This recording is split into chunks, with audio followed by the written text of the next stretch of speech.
Hare Krishna, everyone. Welcome back to the Bhagavad Gita Study Circle. And we are in 127th session of the Bhagavad Gita Study Circle. We have been discussing chapter 11, and we are almost in the fag end of this chapter now. We have covered 49 verses, and today probably will be the last session of chapter 11. Chapter 11 is Vishwarupa Darshana. So, Krishna has showed a very magnanimous, wonderful form to Arjuna. So it's a very, very special chapter which actually reveals the supremacy of Krishna and displaying his different various forms. So it's a very amazing uh, chapter which proves that Krishna is not an ordinary human like us, but he is actually the Supreme Lord who has created so many universes and all of us. So because he is the origin of the universe, he is that's why able to show also the universal form to all of us. So we have Achyutanji and also Lakshmi Mataji joining us on YouTube. So as usual, like before, let us chant the pranam mantras before we begin, and then we will continue from where we have left last time. So it will be displayed, the prayers will be displayed on the screen. So kindly you can join your palms and chant along with me the pranam mantras.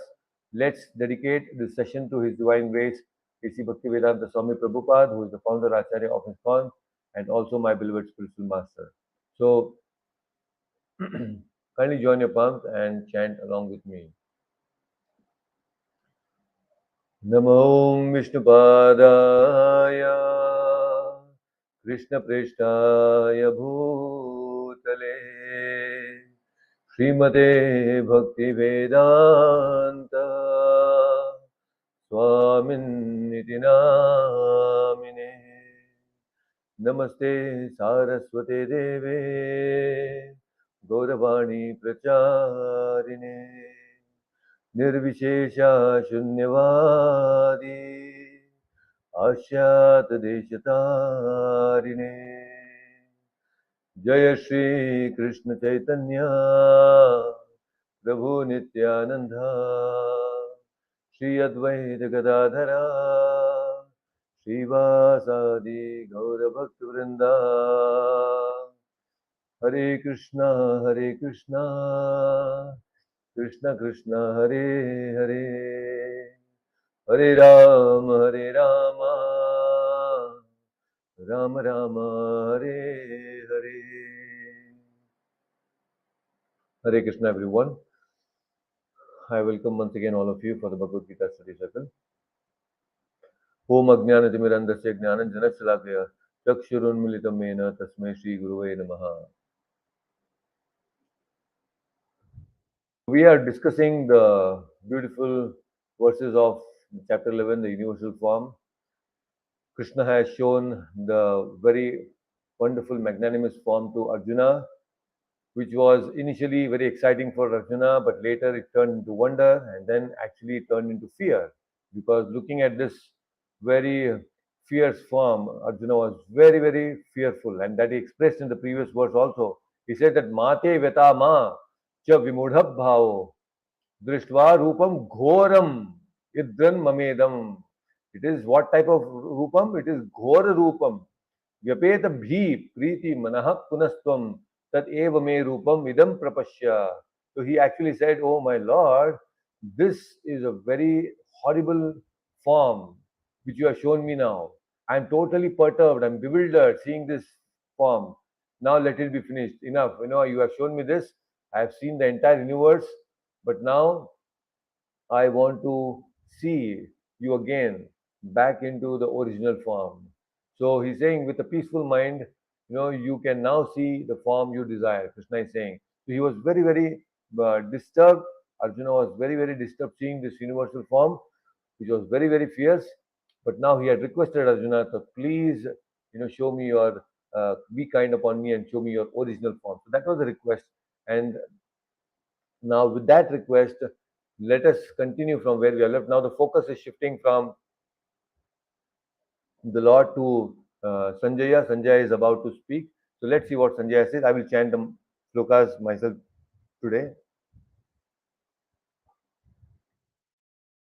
So in the 50th verse, it is said, Sanjaya Uvacha It Arjunam Vasudevastatoktva Swakam Rupam Darshayam Asabhuyaha Ashvasayamasa cha Bhitimenam Bhutva Punah Soumya Vapur Mahatma. So it is said that Sanjay is now narrating what is actually he is seeing in the universal form. So Sanjaya saw the universal form because he had got the divine vision, and he is saying that to the Drashta that the Supreme Personality of God, that Krishna, having spoken thus to Arjuna, displayed his real four-handed form and at last showed his two-arm form, thus encouraging the fearful Arjuna. So what has happened now? Sanjay is saying that actually Krishna is showing Arjuna the four-handed form and then the two-handed form. The four-handed form is of the Narayana. So this is something that we should know, that the four-handed form with Shankha Chakra, Gada Padma, this was also the desire for Arjuna to see this form. And now it is said that how Krishna is showing this form, this Narayana Rupa, so that people know that Krishna is not ordinary human being like us. So when Krishna appeared in a jail, Krishna, he took birth in a jail. We all know that he was born to Devaki and Vasudeva. Not like ordinary, like our birth, but he was born in a jail. Now, when Krishna appeared in that jail became more than a temple. Why? Because the Supreme Lord is personally present. And he is present in what way? He's come in the four-handed form. He's showing that form to Devaki and Vasudeva. Exactly like what he's showing here to Arjuna now, the four-handed form. Devaki and Vasudeva also, because they had prayed in their earlier lives that, oh, they wanted the Krishna to be their Supreme Personality of Godhead, to be their son. So now that same Narayana has come before them in the jail and showing them, see, I am the same Narayana because you had prayed to me. You have prayed to me, I have come here to show you this beautiful form, right? So Krishna shows this four-handed form in the jail, and then because they said that you are magnanimous, my lord, but now we also want to see your two-handed form. How can we conceive this four-handed form as our baby, as our child? You please assume the two-handed form. Now, when Krishna came, he appeared as a son of Devaki and Vasudev. He came with all his ornaments and jewels and not an ordinary birth. When Krishna appears, it is not an ordinary way he comes. Just like we come in a very ordinary way. We come out of our mother's womb naked. Have you seen any child coming with full ornaments and necklaces and crown? And it's not like that. We take a very ordinary birth and we are like filled with all that blood, urine, and stool. We come out. That is our situation. But Krishna, when he comes very divine way, very amazing way, four-handed form. And then he assumes that two-handed form before Devaki and Vasudeva. And then he says, okay, now you accept me as a child. Such a beautiful blue boy comes before them and they're so excited to see this two-handed form. So here, Krishna is very, very kind upon Arjuna and he's saying that, okay, now you see this form of mine, which is four-handed form.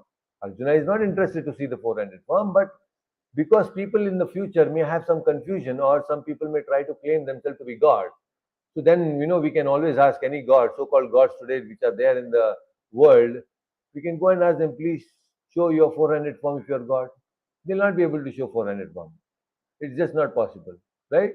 So it is this four-handed form is already very beautiful, but more beautiful than that four-handed form is the two-handed form, which is like when he appeared as a small baby before Devaki and Vasudeva.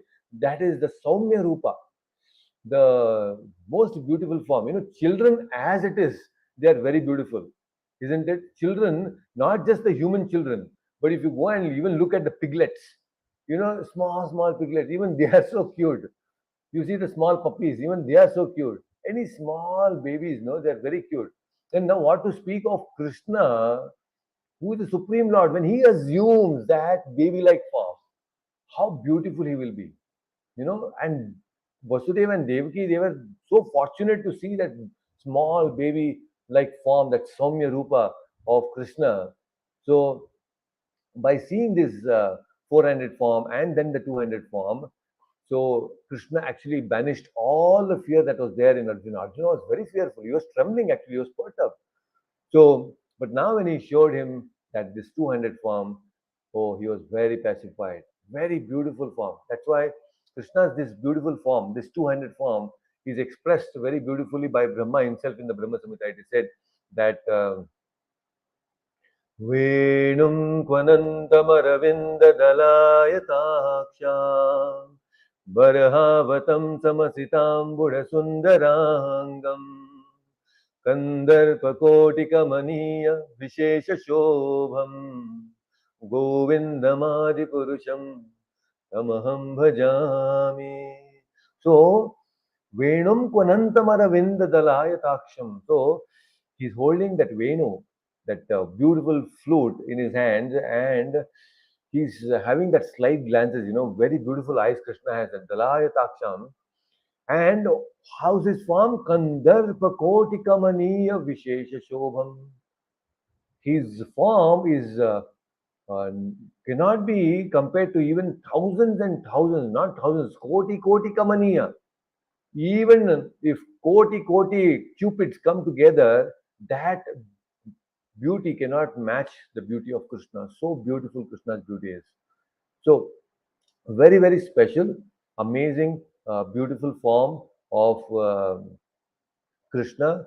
And this form, 200 form, is what devotees aspire to see. As Krishna's devotees, we are more interested in actually seeing this 200 form. And this 200 form can be seen only when we apply the ointment of pure love to our eyes. Right now, our eyes are anointed with so much of lust and greed and anger. We are not able to see the beautiful form of Krishna because we don't have that prema bhakti. We do a little bit of bhakti, but that bhakti is not prema bhakti. Our bhakti is so much of mishrana bhakti. Mishrana bhakti means it is mixed with lot of desires, material desires. And that's why we are not able to see Krishna's spiritual form. What we are able to see is only the material things and material objects. So when you apply our eyes with the ointment of pure bhakti, that is what is mentioned in the Brahma Samhita again by Brahma. He says that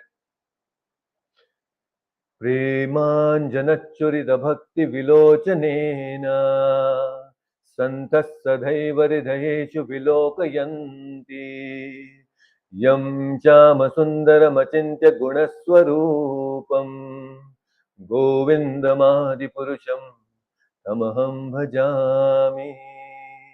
So Premanjana, when we apply that, we sometimes see people applying kajal to their eyes. So similarly, when we apply that Premanjana, Anjana means that ointment. So when you apply that Premanjana Churita Bhakti Vilochanena, Santas Sadhaiva Hridayeshu Vilokayanti. Santaha, the great devotees, they Sadhaiva Hridayeshu Vilokayanti, they are constantly seeing the beautiful form of Krishna within their heart. Yam Shama Sundaram Achintya Gunaswarupam. What are they seeing in their heart? That Yam Shama Sundara, that Shama Sundara form, that beautiful two-handed form of Krishna holding the flute is seen within the heart of Santaha, of those Santaha who have applied their eyes with the ointment of love, Prema Bhakti. So, and how do we get this Prema Bhakti, or how do we get that ointment of love? It's not easily available in some market. You go and you go or you order online somewhere and then you'll get this Prema Bhakti ointment. No, you will not get it anywhere. You have to earn it by your sadhana. We all need to earn it through our sadhana, and then the spiritual master will bestow this premanjana to us. And then, when we apply that premanjana, when we please our spiritual master, then we can see Krishna very beautifully. That is how the process is.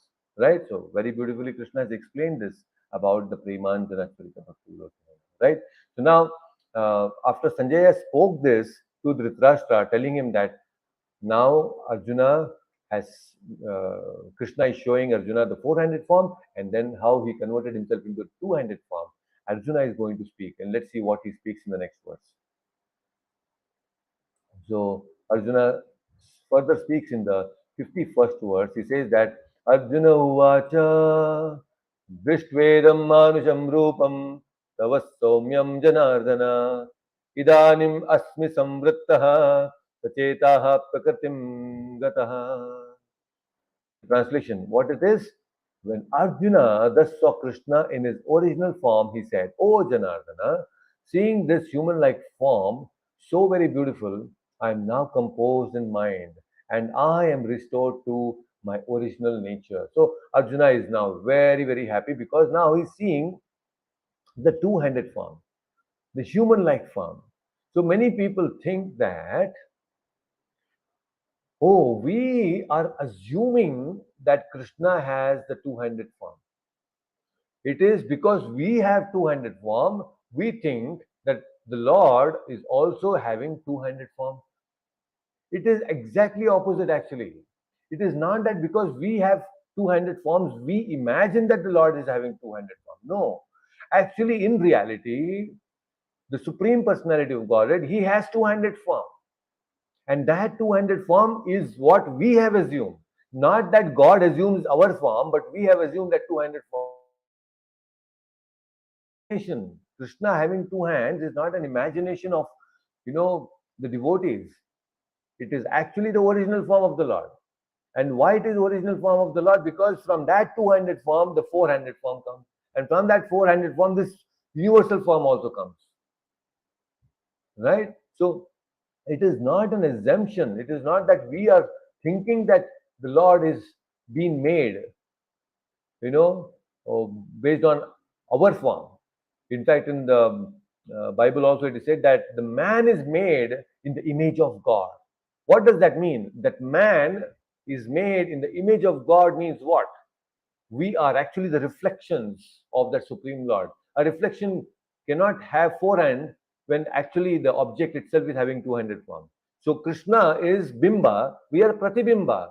So when the Supreme Lord, who is actually the Bimba having two-handed form, the Pratibimba also will have only two-handed form, this human form, right? So it is not an imagination. So it is actually, we are having the wonderful, Arjuna is having this beautiful form of two hands of Krishna before him, and he is now pacified. He is very, very happy now because he is able to see things very clearly now because he has got knowledge, he has seen the universal form, and now he's seen the four-handed form, and now he has also seen the two-handed form. So the verses of the Bhagavad Gita are very, very clear. There is no scope for any misinterpretation here.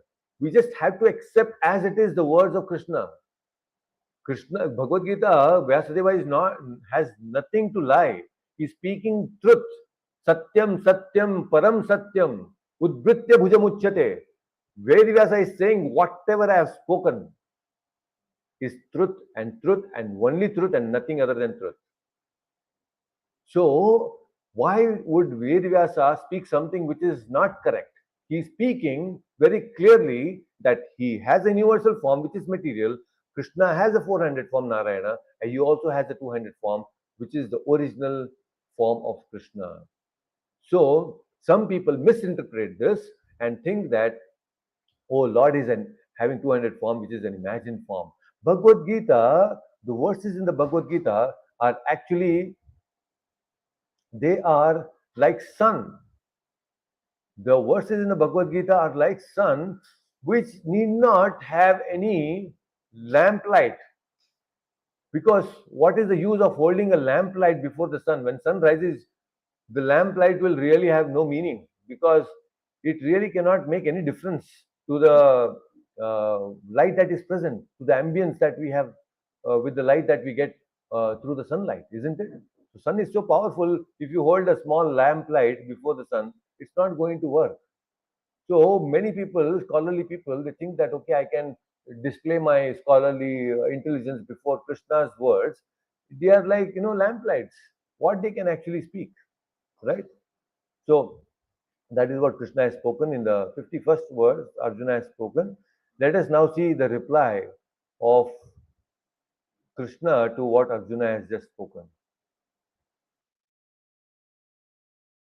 So here in verse number 52, very beautifully, first Sanjaya spoke, then Arjuna spoke, and now Bhagavan, Supreme Lord is speaking. What is he speaking? In the 52nd verse, he's saying, Sri Bhagavan Uvacha Sudurdarsham idam rupam drishtavan asiyan mama devaptasya rupasya nityam darshana kankshinaha.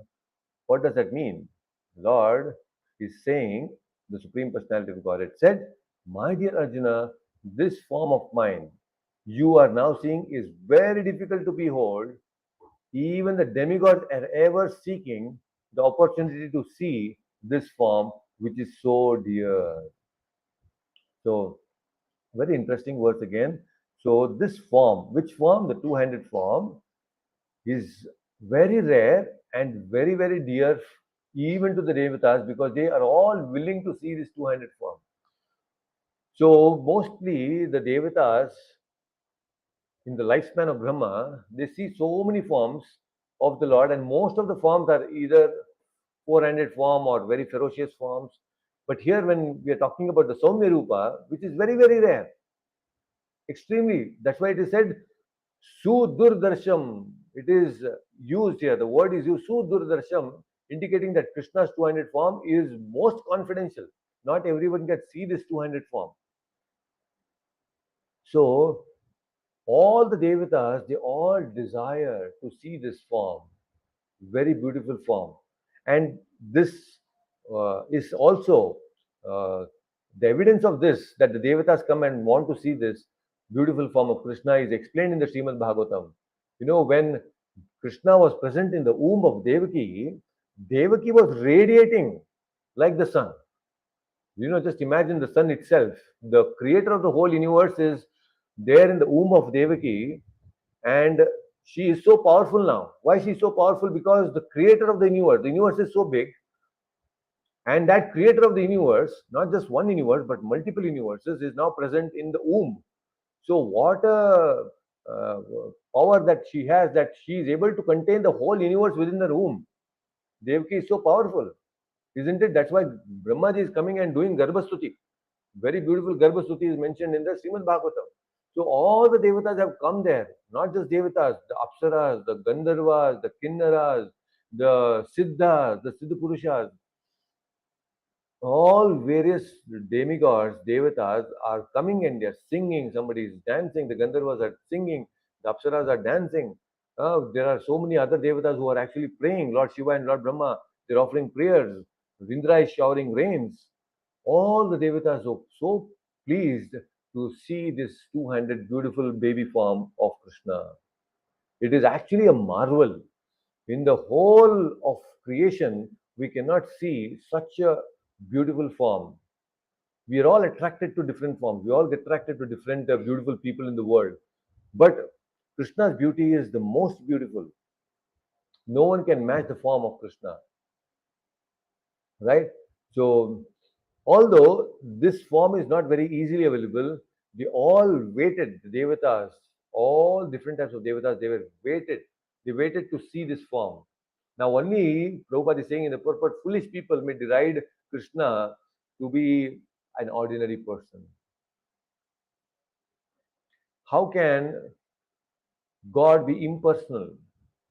The Lord cannot be impersonal. He is taking forms here. Krishna's form is not an ordinary form which is made up of the Panchabhuta. It is not made up of Panchabhuta. It is made up of Satchid Ananda Vigraha. It is made up of eternity. It is made up of knowledge. It is made up of full bliss. That is Satchid Ananda Vigraha. He has. It is not made up of Panchabhuta like us. So many people have some nonsensical ideas which are not based on the scriptures. And even if they speak on scriptures, they partially take the meanings that they want to please their own minds, and they try to concoct and present them to the innocent people, and hence cheat them from actually serving Krishna's original form. So Krishna in his two-handed form is actually desired by even the devatas. Even the devatas like Brahma and Shiva want to see this beautiful form. And only those who are unintelligent, avajananti mam mudaha manushim tanumashtritaha, those who are actually avajananti, those who are mudas, foolish, such people will not be able to see Krishna's two-handed form in reality. So Krishna's body, as confirmed in the Brahma Samhita, it is actually full of Satchitananda. It is not an ordinary form. So now many think that this universal form of Krishna was manifested to Arjuna is more important than the two-handed form of Krishna, personal form. They think that, oh, universal form, he is present everywhere, very powerful form. There are some people who get attracted to this universal form and think that the universal form is more powerful than the two-handed form.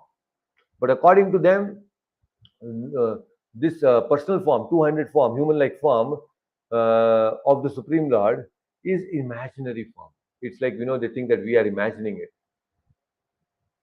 So the ultimate issue of these people is that the absolute truth cannot be like humans. The problem is that they think that the Supreme Lord, the absolute truth, is not a person like us. But that's exactly what is opposed by the Upanishads. So many Upanishads explain, which we'll discuss in the next verses. They all say that the Supreme Lord is actually a person. He's not some light. He's not some energy. He is a sentient person. Sentient person means he has thinking, feeling, willing ability, and he's a supreme thinker. He's a supreme feeler, and he's also a supreme willer, out of whose will everything works. Right? So the universal form is actually a material form. The Narayana form and Krishna's two-handed form, Shamasundara form, are the original forms of the Lord, which are spiritual in nature. So very beautiful, nice. Let's also understand the next verse now. That is the 53rd verse. Let us chant the 53rd verse. Krishna is saying further, Naham Vedena Tapasa Na Danena Chacheya Yaya Shakya Eva Vidho Drishtum Drishtavana Simam Yatha. So it is said here very beautifully. Krishna is saying, this two-handed form that you're seeing, the form you are seeing with your transcendental eyes cannot be understood simply by studying the Vedas, nor by undergoing serious penances, nor by charity, nor by worship. It is not by these means that one can see me as I am. See? So now it's very important. He's saying, Krishna is saying, you have transcendental eyes and only you can see. And these transcendental eyes cannot be obtained by studying the Vedas, nor undergoing severe penances, nor by charity, nor by worship. So, if you want to see Krishna's two-handed form, it's not so easy as we think. That Premanjana cannot be obtained so easily. Krishna gives that only to those who are engaged in pure devotional service. For scholars who study the Vedas, the big, big literatures with so much of grammatical knowledge in Sanskrit, or some mere medical, academic qualifications, they cannot understand. Krishna cannot be understood by academic studies of the Vedas. I had been to Udupi a few years ago. There was a very big conference on Indology. So, Indology is the study of India and Indian culture and heritage. There were so many people from different parts of India who had come to present their theses or their presentations based on different scriptures in India. There are different schools of thoughts and all these different types of people, including the students of philosophy, who had come there to present their paper works. So many papers they work on, so many different subject matters and amazing subjects, everything based on the Vedas and our own scriptures. But they speak so much of academics, they speak so much of technical knowledge or technical aspects of the Vedas, they get so absorbed with all this Vedic knowledge in the Vedas, that they forget the true essence of Krishna, or true essence of Vedas, that is Krishna. They completely forget that Krishna is actually the one who is to be understood through all these Vedas. Vedanta Krit Vedavit Evachaham. So, if you really want to understand the Vedas, you first need to understand Krishna. How do we understand? What do we understand of Krishna? Janma, karma, chame divyam. If we understand the Janma, karma of Krishna, which is divya, then we can understand the Vedas very easily. So, just by mere academical knowledge of Vedas will not help for us to get rid of this material world and pains. Please understand. It is not possible. Yes, it will help to see things clearly, to distinguish between good and bad, what is moral and what is spiritual. All these things will definitely help you to have better perception of the world, no doubt. But it should not just stagnate there. You should go to the next level of actually implementing the knowledge of the Vedas and actually using it in the service of the Lord. Then that is a perfection of knowledge. Then he is also not simply understood by people who officially worship in the temple. There are so many temples in India, and there are so many people who actually worship the Lord in uh, so many different ways. But that worship, they do it very mechanically. So when we worship, it is called simply worshipping without understanding Krishna's true nature is yantrika seva. Yantrika seva means you are doing it very mechanically. Yantrika. But when that Yantrika seva is now also added with the mantra, then it becomes Mantrika seva. So most of the time when we do any seva, when we want to worship the Lord, it's very yantric, very mechanical in nature. So when we actually chant the mantras with devotion, then our devotion becomes a seva, which is mantrika seva. So yantra and mantra, both are there. What is recommended by the acharyas? Mantra seva is recommended. Simply yantra seva, putting some garlands, so putting some incense, all this is external, which is required, but more important than all these things is you actually chant the mantra out of devotion. That is mantrika seva. So you decide now what you want. You want to do yantrika seva or you want to do mantrika seva. Accepted is only one. Mantrika seva is accepted. Yantrika seva Krishna will not accept.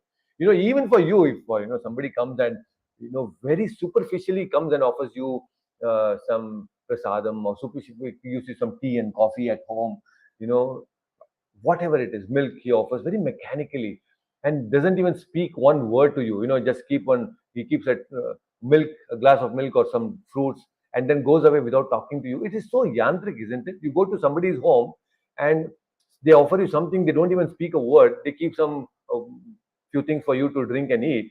How do you feel? It's so mechanical. You don't even feel like eating. But when they speak to you with nice words, even if they don't offer you something to drink and eat, you will be so pacified, you will be so happy because, oh, yes, this person has spoken to me out of love. When you go as a guest to somebody's home and they speak nice words, you feel so nice. Even if they don't offer you something to eat or drink, you will still feel so happy. Isn't it? So that is why when you do seva, when you do worship to the Lord, not simply you go and keep some fruits and flowers before the Lord Vigraha and you don't speak anything. No, you should, out of love and affection, chant mantras, because when you do that, then that becomes very, very special to Krishna. So please understand that please do not get into this yantrika seva. You have to become devotee by chanting the mantra. Mantra seva is important than yantra seva. Right? This is an yantra. This sharira is an yantra. You are using this machine to do yantrika seva. Is not enough. It's not enough. This yantra should be also, along with yantra, you should also use mantra, which is there in the mind and vibrate it to the tongue. Then this is perfect seva. Okay? So, so temple worship, just mere temple worship, mechanical temple worship will not help. You cannot understand Krishna and you cannot see that beautiful form of Krishna. And many people also uh, they cannot understand Krishna. Why? Because there is no attitude of devotion. It is in this verse very clearly stated that, see, Arjuna, you have transcendental eyes and you can understand the situation. But studying simply the Vedas, nor by penances, how much penances can we understand? Please how much penance can we do? If we just do simple Ekadashi once in 15 days, that itself is very great. Perfectly follow Ekadashi on every 15 days, that is a big tapasya for us. So, that is also we struggle. So we cannot really perform penances like people before. Like Devaki and Vasudev did so much of penance for thousands of years and they pleased Lord Krishna and Krishna appeared as their son. But we cannot do that. We cannot undergo some penances. Lord himself is so powerful that he performs penances like Narayan Rishi in the form of Narayan Rishi. He does so much of penances. Can we even match that penances? Can we understand the Vedas like he does? He is the original source of all the Vedas. Krishna is the source of all the Vedas, right? Vedas are called Apaurusheya. Apaurusheya means what? They are non-human. They are created by non-human. What is that non-human? That is the Supreme Lord. Krishna is not ordinary human like us. He is Supreme Lord. So Vedas, he knows everything. Can we compete with Ved Vyasa? By chanting some slokas, by chanting some verses here and there, we cannot compete with him. We cannot claim ourselves to be big, big scholars, right? So what matters? Charity. By giving big, big dana. Oh, yes, I can see Krishna now because I have given so much. What can we give? Does anything belong to us? Please understand. Many people come to the temple, they put something in the hundi or they give some few lakhs of rupees and they think that I have given to Krishna. And because I have given so much of dana, I can now see Krishna. I should see Krishna. No, you cannot see Krishna like that by giving big dana. Because what have you given? You are not giving anything of yours. You are simply giving back what actually belongs to Krishna. Bhoktaram, Yajna Tapasam, Sarvaloko Maheshwaram. Every single penny that we get is not ours. It is given by Krishna. What belongs to us? Even this body does not belong to us. It is given to us by Krishna. The gold that we wear, the diamond rings that we wear, the clothes that we wear, all these things, do you think that it belongs to us? No, it doesn't belong to us. It is given to Krishna. It is given by Krishna to us. Everything belongs to Krishna. And what are we giving in dana, in charity to Krishna? Does Krishna even require our charity? He doesn't require. He doesn't need our charity. He is self-sufficient. So what dana can we give him, to the Supreme Lord? That's not possible. Please understand. So we should not get puffed up. So our worship is imperfect, our penance is imperfect, our understanding of the Vedas is imperfect.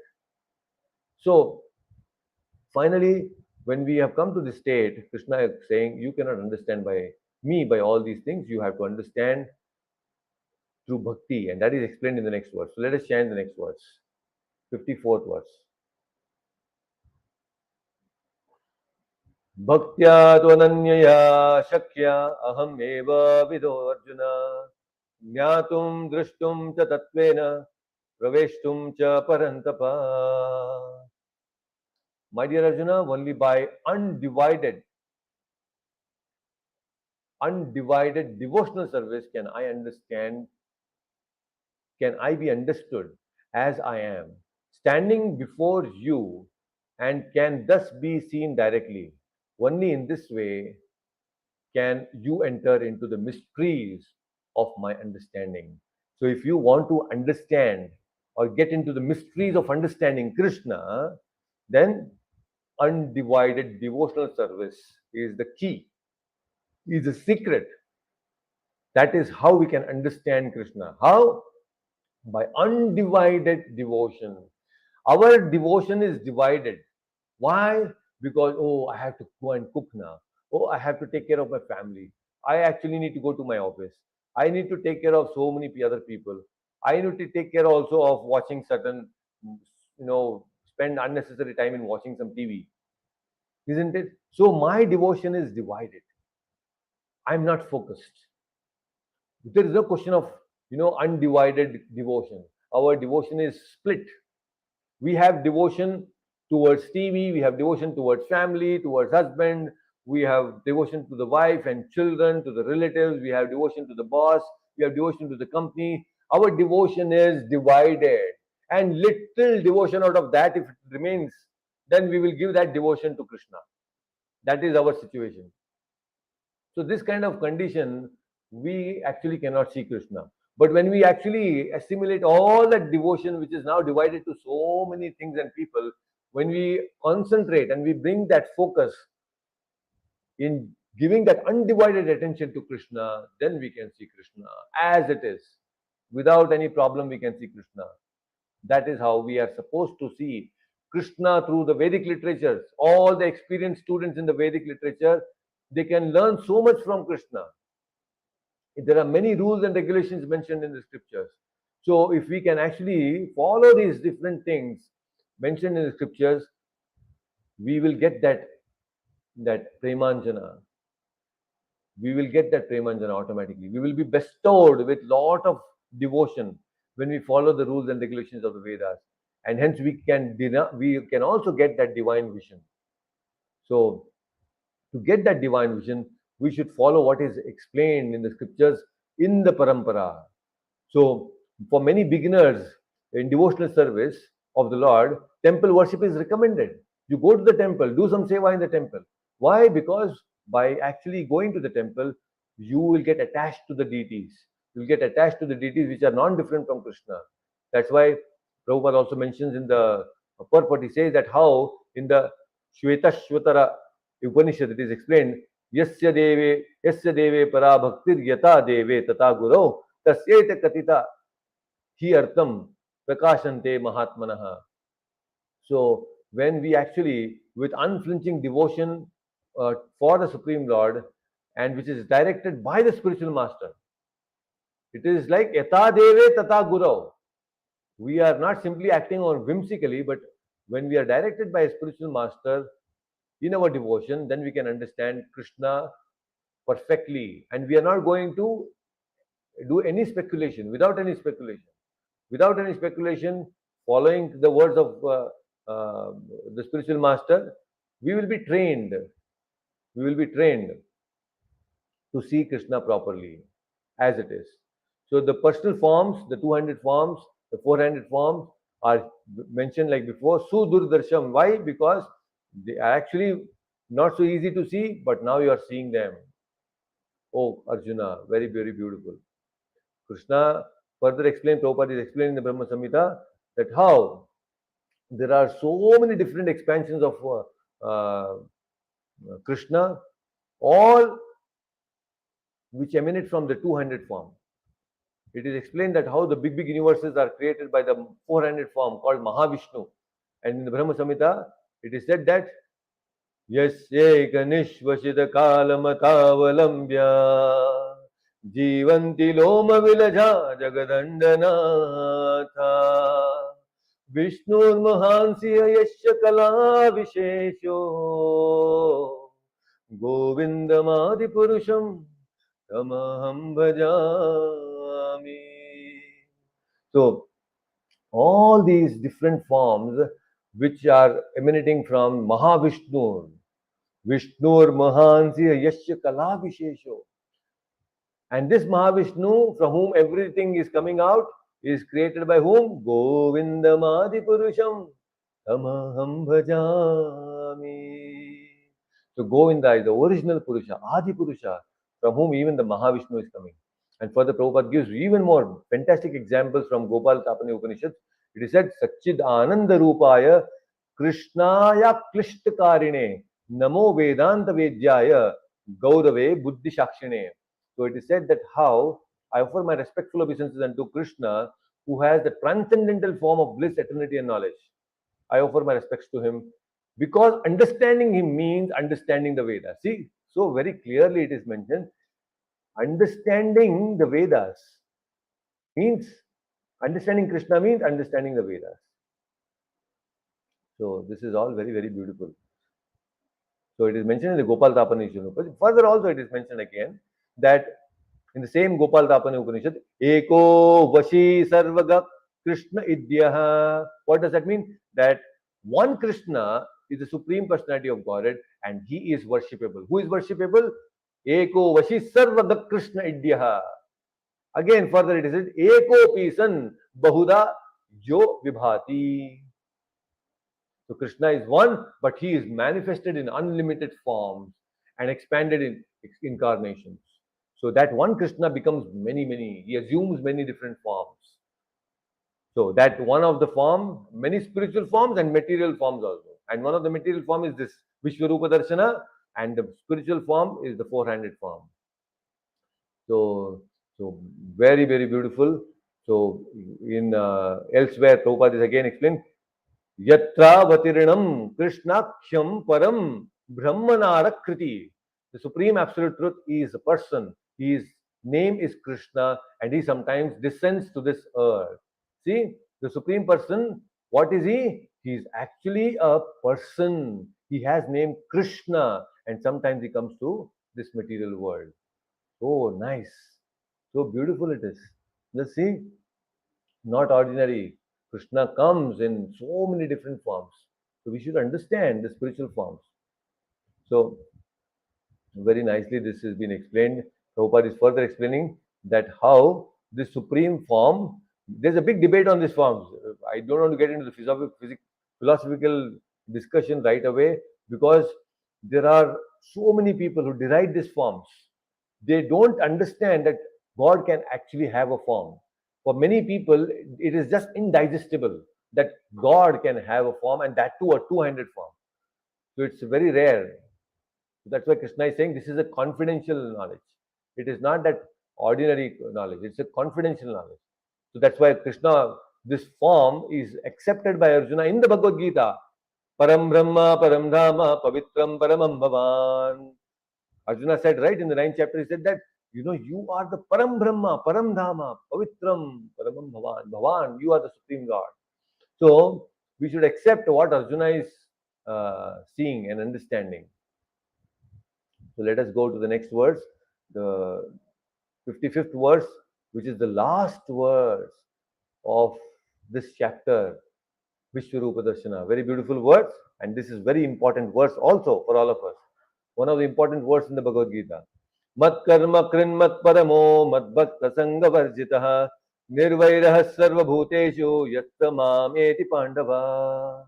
What does that mean? It means that, oh my dear Arjuna, he who engages in my pure devotional service, free from the contamination of ritual activities and mental speculation, he who works for me, who makes me the supreme goal of life, and who is friendly to every living being, he certainly comes to me. So, four things actually Krishna is saying here.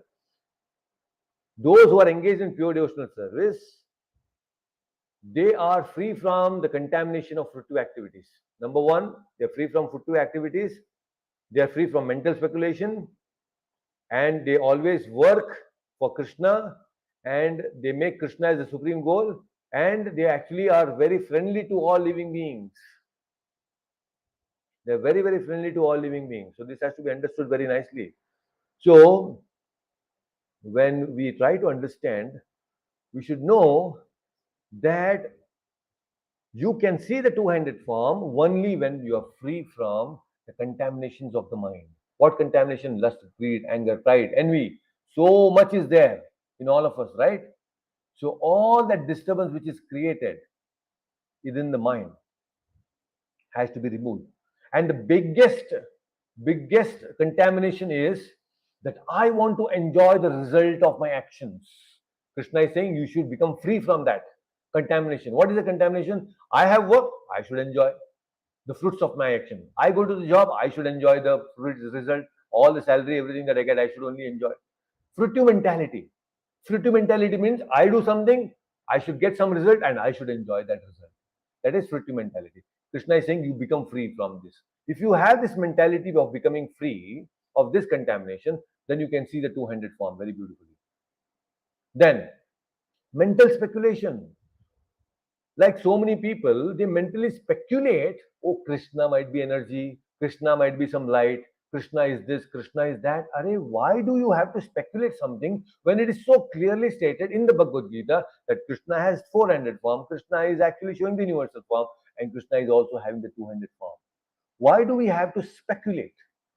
There is no scope for any speculation in the Bhagavad Gita. It is very clear. For a simple mind, it is very clear. So, Krishna is saying, if you are free from speculation, then you can see me. But if you are engaging your mind in speculation, then your mind is disturbed. If you want to see the reflection of the moon in a still water, you will see the reflection of the moon very clearly, isn't it? But if you put some pebble into it, then it creates the ripples. And when there are ripples in the water, you see that moon is also wavering in the water. So the water is what? Our mind. So when we start speculating, we put the pebbles, unwanted pebbles, and our mind is constantly creating these ripples, unwanted ripples. And when these ripples are there, we cannot see the Paramatma clearly. We cannot see Krishna clearly. So that is why we should stop speculating. It's one of the disease many people have, and devotees also who are progressing in spiritual life. We should take this and that we should not speculate about anything that is in the scriptures, except as it is. Prabhupada says, I'm just repeating the words of my spiritual master. I have not created anything new. But there are so many gurus in the world today, they speak everything new and they don't even touch the Vedas. And they call themselves to be gurus. They claim themselves to be gurus. That is wrong. So they all speculate. Ultimately, when they don't refer the Vedas, the scriptures, they speculate out of their own mind and they confuse people. And then Krishna is also further saying, what? He who works for me. So works for me doesn't mean that you have to give up everything and work for Krishna in the temple. It just means that whatever you are doing at home, you are a student, you are a homemaker, you are a business person, you may be in any situation, just do that work for the pleasure of Krishna. That becomes devotional service. That is what, and work for me. Work for me means you work for the pleasure of Krishna. It is so simple. And then Krishna is saying, one who makes me the goal of life. We have so many goals in life. Forget about all those goals. Just make Krishna as the goal of life. He's the supreme goal because he's the supreme person. And when we have Krishna as the supreme goal, then we have the supreme destination, and that is the spiritual world. We all belong to that spiritual world. And most important, see, this is such an important secret. Krishna is revealing that one who is friendly to every living being, one who is friendly to everyone, he certainly comes to me. If you want to go to Krishna, then we have to be friendly with every living being. We cannot envy others. We cannot become envious towards any living entity if we want to go to Krishna. Because in Krishna Loka, there is no envy. There is nothing called as enmity in the spiritual world. So if you want to go there, you have to first free yourself from this sort of ill feelings of enmity and envy. Because Krishna doesn't want you to go and create disturbance in the spiritual world. We are already envious here. And then we want to go in the spiritual world and become envious there also of so many devotees. No, that is what Krishna doesn't want. That's why if you can actually understand the Vedas properly without speculation, you work for Krishna, make Krishna as the goal, and become friendly towards every living entity. When you become friendly to every living entity, then we will be happy. We will actually, certainly, for sure, will reach Krishna and we will get Krishna in the spiritual world. Who doesn't want this now? We all want, right? So let us be friends with everyone. Let us not disturb anyone. We should accept everything that is favorable for us and reject everything that is not favorable for us. So Bhakti Rasamrita Sindhu, it is said, Anasaktasya Vishayan Yatarham Upayunjataha Nirbandha Krishna Sambandhe Yukta Vairagya Muchyate. Which means that please accept everything that is there favorable for your spiritual life. Anything is unfavorable, reject it. Reject it. Don't be disturbed. So be nicely engaged, and that Krishna karma, when you work for Krishna, that becomes Krishna karma. And every living entity, when we engage nicely in Krishna karma, then we will become very happy. So we may not be having the capability to build the big temples. If you can do, wonderful. If you can go and build a nice temple, you have a lot of money, please build. That is Krishna karma. But if you cannot build the big temple, then at least go to the temple and do some seva, do clean the temple. Cleaning the temple is Krishna karma. If you cannot do that at home, you can have a nice temple and you do whatever worship that you can do. Nicely offer foodstuffs to the Lord, offer bhoga and have prasadam. So that itself is a wonderful worship. So it's so easy. So mat paraha, Krishna is using the word mat paraha, which refers that you know we can get in association with Krishna, very easily. That's the perfection of life. So we should elevate ourselves to that state very nicely. Then it becomes so wonderful. We will enjoy our life to the fullest extent, which is right now restricted because of our own mind and body. So we should just desire to serve Krishna, and there should not be any other desire. Anyabhilashita shunyam jnana karmadyanavritam anukulyena krishnanushilanam bhaktiruttama. So anyabhilashita shunyam. Don't have any abhilashas. Don't have anything. You should be zero. Anyabhilashata shunyam. You should make your desires, material desires, zero. Jnana karmadyanavritam. With jnana and vairagya, when you are so totally engaged, you will become free from contamination. Anukulyena Krishnanushilanam Bhaktiruttama.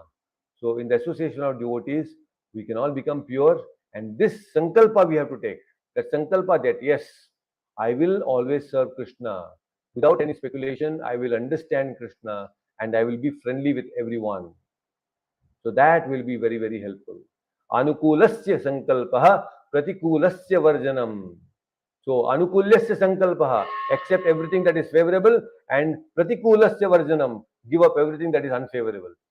So by accepting good things and by rejecting all the unwanted things, we can become nice, wonderful devotees of Krishna, which will make Krishna happy and also us very happy. So this two-handed form is now being seen by Krishna devotee, that is Arjuna, and now Arjuna is very pacified, is very happy, and seeing this two-handed form, he is now pacified. So Krishna had shown the universal form on the request of Arjuna. He saw everything. Vishwarupa Darshana has happened, and now he's come back to the two-handed form. And Arjuna, who was so fearful, is now very, very peaceful and happy. So now, after thoroughly being convinced that Krishna is the Supreme Lord, Krishna is the only one who is Supreme Lord, Arjuna wants to know more. What is that more? That yes, Krishna, you have told that we can actually, mat paraha, we can come to you by performing pure devotional service, right? If we want to come to you by performing pure devotional service, how do I perform pure devotional service? That is the subject matter for the 12th chapter, which is called Bhakti Yoga. So Vishwarupa Darshana Yoga is done. Now we will be entering into Bhakti Yoga. Bhakti Yoga, where Krishna is going to further explain that yes, you want to see me with devotional service, I will explain to you what is true devotion, how to perform pure devotion. It is one of the most important chapters for all the devotees who are serious to go back to home, back to God, to Goloka Vrindavana, to go to Vaikuntha. If you are serious, then you should understand the 12th chapter. We should all understand this 12th chapter because Krishna is explaining the qualities of a devotee. We all glorify Krishna in different ways. There are different ashtakas. Many devotees, great authors, have written Damodar Ashtakam, Guru Ashtakam, there is Govinda Devastakam. So many Ashtakams are written in the glorification of the Lord. But in this 12th chapter, Krishna is singing Bhakta Ashtakam. He is actually glorifying the qualities of a devotee which are very pleasing to him. We want to please Krishna, and Krishna is saying, this is what pleased to me. So Bhaktastakam is there in Bhagavad Gita. So, and Krishna is saying this. So we should definitely try to acquire these qualities and imbibe these qualities in our life so that we can please Krishna. That is the subject matter for the 12th chapter, and that we are going to discuss in the next verse, which is next session, and that is very very important. 12th chapter. Many people also say, when somebody is dying on the deathbed, people go and chant the verses of the 12th chapter so that the person who is dying gets liberated. So it happens. Why? Because it's all about devotional service. At least the devotee, if that person who was already engaged in devotional service, great. He will remember these verses and continue to do his devotional service in the next life. Or if he is not a devotee, when he hears about devotional service of the 12th chapter, he will at least get inspired to take up to devotional service in the next life. So 12th chapter is very interesting, very important, and for all the devotees who are very serious to go to Krishna, we should understand this chapter very nicely. That we will discuss in the next verse. But I really thank everyone, each one of you who have joined today on YouTube, and also today Dave had joined on StreamYard. So Achyutanji, Lakshmi Mataji, there is someone called as iOS Draws. Thank you so much for joining. And Dave had joined. Suresh Pawarji, thank you so much. Hina Mataji, all of you, thank you so much for joining. And next session, we will start with a brand new chapter, that is that is chapter number 12, Bhakti Yoga. Okay, please take care until then. Thank you so much for joining. Hare Krishna.